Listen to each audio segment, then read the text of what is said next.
16 सोमवार व्रत कथा। एक समय श्री महादेव जी माता पार्वती के साथ भ्रमण करते हुए मृत्यु लोक में अमरावती नगरी में आए। वहां राजा ने सुंदर शिव मंदिर बनवाया। शंकर जी वहीं ठहरने लगे। एक दिन पार्वती जी शिव जी से बोली, नाथ आओ आज चौसर खेलें। खेल प्रारंभ हुआ। उसी समय पुजारी जी पूजा करने आए। पार्वती जी ने पूछा, पुजारी जी बताइए जीत किसकी होगी? वह बोले, शंकर जी की। और अंत में जीत पार्वती जी की हुई।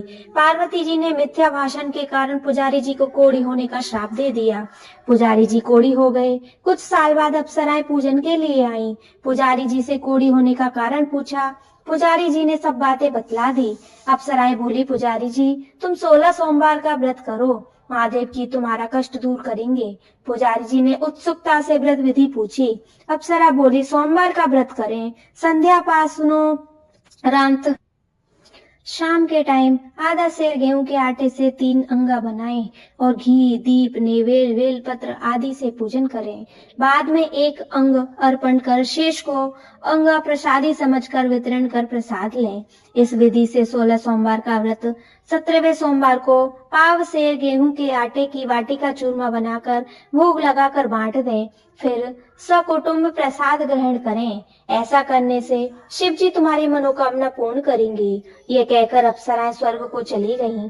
पुजारी जी की यथाविधि व्रत कर रोग मुक्त हुए और पूजन करने लगे। कुछ दिन बाद शंकर पार्वती फिर आए। पुजारी जी को शुक्लता पूर्वक देख पार्वती ने रोग मुक्ति का कारण पूछा। पुजारी जी के कथा अनुसार पार्वती जी ने व्रत किया।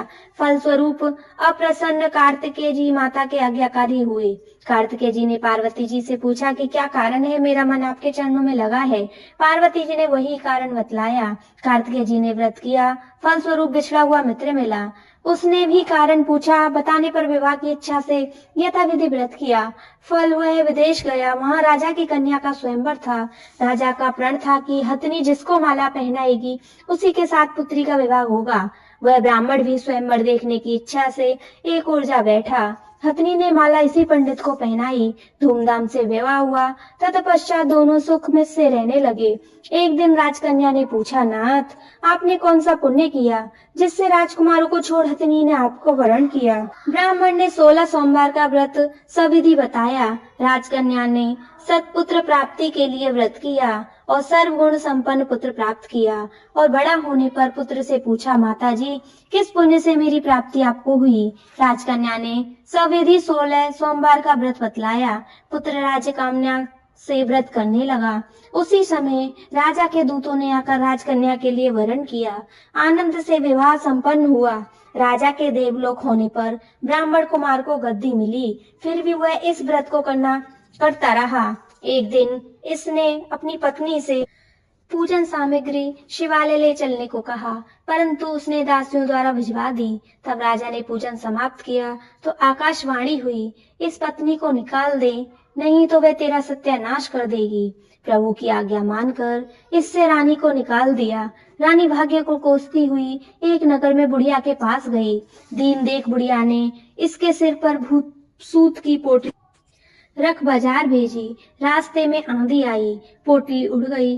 बुढ़िया ने इसको फटकारा और भगा दिया। वहां से तेली के पास गई और पहुंची। सब माट चटक गए। उसने भी निकाल दिया। पानी पीने नदी पर पहुंची तो नदी सूख गई। सरोवर पर पहुंची तो हाथ स्पर्श होते ही जल में कीड़े पड़ गए। उसी जल को पी आराम करने के लिए जिस पेड़ के नीचे जाती उस पेड़ के पत्ते सूख जाते। वन और सरोवर की यह दशा देख ग्वाले से मंदिर के गोसाई जी के पास ले गए। यह देख गोसाई जी समझ गए यह कुलीन अबला आपत्ति की मारी है। वे धैर्य बंधाते हुए बोले, बेटी तू मेरे यहाँ रह, किसी बात की चिंता मत कर। रानी आश्रम में रहने लगी, परंतु जिस वस्तु से वो हाथ लगाती उसमें कीड़े पड़ जाते। दुखी हो गोसाई जी ने पूछा, बेटी किस देव के अपराध से ये सब हो रहा है? रानी ने बताया, मैं पति की आज्ञा का उल्लंघन कर महादेव के पूजन को नहीं गई। गोसाई जी ने शिव जी से प्रार्थना की। गोसाई जी बोले, बेटी तुम 16 सोमवार का व्रत करो। रानी ने सविधि व्रत पूर्ण किया। व्रत के प्रभाव से राजा को रानी की याद आई और दूतों को उसकी खोज करने भेजा। आश्रम में रानी को देख दूतों ने आकर राजा को रानी का पता बताया। राजा ने आकर गोसाई जी से कहा, महाराज, ये मेरी पत्नी है। शिव जी ने रुष्ट होने से मैंने इसका परित्याग किया। अब शिव जी की कृपा से इसे लेने आया हूँ। कृपया इसे जाने दें। गोसाई जी ने आज्ञा दे दी। राजा रानी के साथ नगर में आए। नगर वासियों ने नगर सजाया, बाजे बजने लगे, मंगलोच्चारण हुआ। शिव जी की कृपा से प्रतिवर्ष 16 सोमवार व्रत को रानी के साथ आनंद से रहने लगा।